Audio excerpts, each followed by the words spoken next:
ছোটবেলায় সরস্বতী পুজো বলতে একটা আলাদাই এক্সাইটমেন্ট কাজ করতো। আজ তো আবার সরস্বতী পুজো প্লাস ভ্যালেন্টাইন্স ডে একই দিনে পড়েছে। আমরা সরস্বতী পুজো মানেই বাঙালির ভ্যালেন্টাইন্স ডে বুঝতে পারি।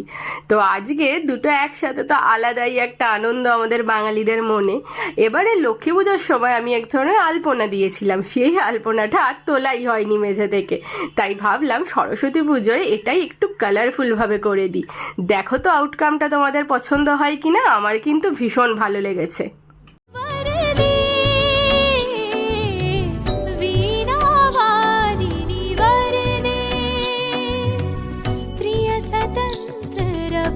अमृत मंत्र नव प्रिय स्वतंत्र रव अमृत मंत्र